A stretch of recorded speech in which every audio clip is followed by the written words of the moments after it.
बच्चों, आप सभी का मेरी क्लास में स्वागत है। आज हम टेंस के बारे में जानकारी प्राप्त करेंगे। तो टेंस का क्या मतलब होता है बच्चों? टेंस का मतलब होता है काल। काल का क्या मतलब होता है? काल का मतलब होता है समय। तो अब सवाल ये उठता है कि किसका समय? तो जो हमें क्रिया के समय के बारे में बताता है उसे टेंस कहते हैं। क्रिया क्या है?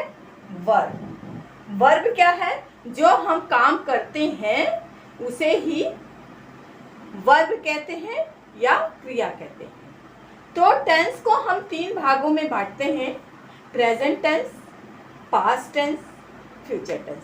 अब इसको और सरल भाषा में अगर हम आपको समझाना चाहेंगे तो टेंस, मान लीजिए एक अंकल हैं, वो अंकल के 3 बच्चे हैं, प्रेजेंट, पास्ट, फ्यूचर। अब चूंकि अपने पिता के नाम के बाद या आगे हम अपने माँ बाप का भी नाम जोड़ते हैं तो इसलिए टेंस टेंस टेंस रख दिया।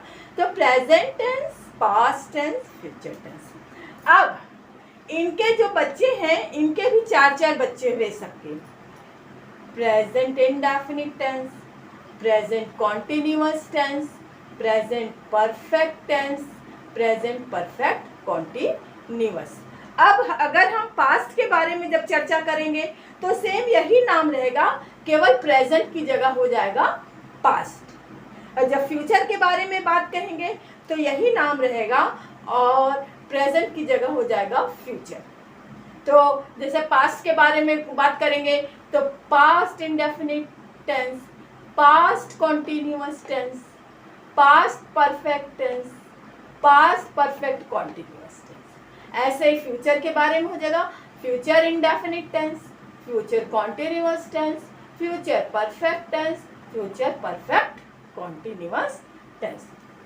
अब हम प्रेजेंट इंडेफिनिट टेंस के बारे में पढ़ेंगे, जानकारी प्राप्त करेंगे। तो प्रेजेंट इंडेफिनिट टेंस को कहते हैं अनिश्चित वाक्य। तो ऐसे वाक्य के अंत में क्या होता है? ता है, ती है, ते है, ता हूं इत्यादि शब्द लगा रहता है, लेकिन यह अनिश्चित होता है। इसमें समय के बारे में पता नहीं चलता, ना शुरुआत का पता चलता है ना अंत का पता चलता है। और जो हम काम आदत के अनुसार करते हैं, जैसे गाय घास खाती है, शेर मांस खाता है, हम पढ़ते हैं, हम लिखते हैं, हम सोते हैं, लेकिन कब सोते हैं, कब खाते हैं, गाय कब घास खाता है और शेर कब मांस खाता है, इसका पता नहीं चलता है। तो इसका फॉर्मूला होता है वाक्य बनाने का, सेंटेंस बनाने का फॉर्मूला होता है, पहले सब्जेक्ट लिखेंगे, फिर वर्ब लिखेंगे, फिर ऑब्जेक्ट लिखेंगे।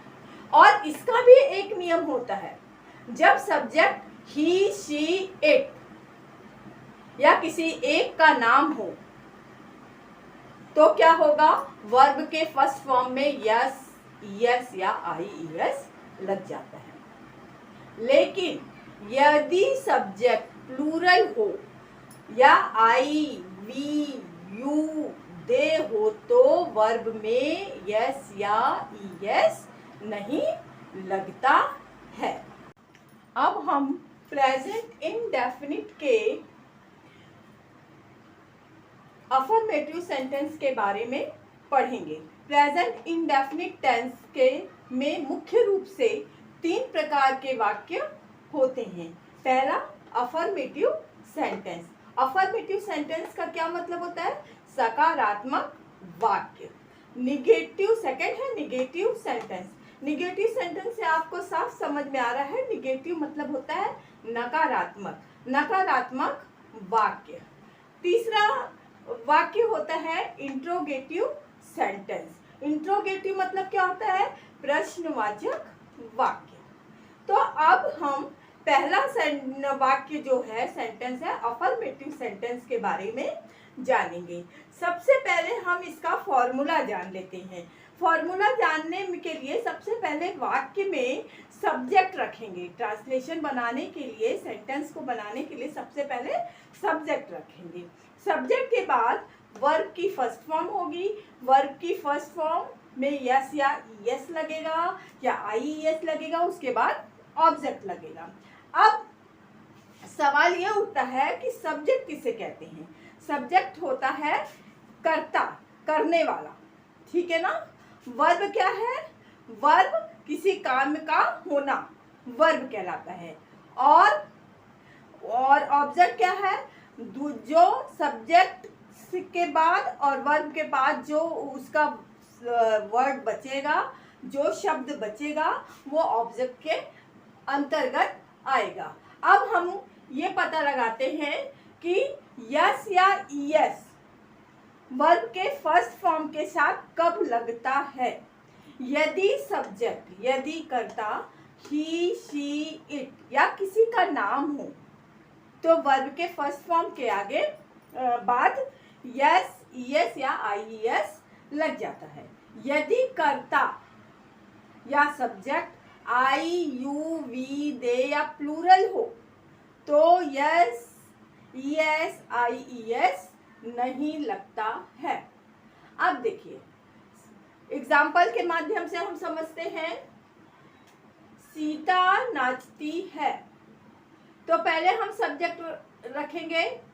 तो हम कौन सा, एक इसका बहुत सरल तरीका है कि आप सेंटेंस को पढ़िए और कौन शब्द से क्वेश्चन कीजिए।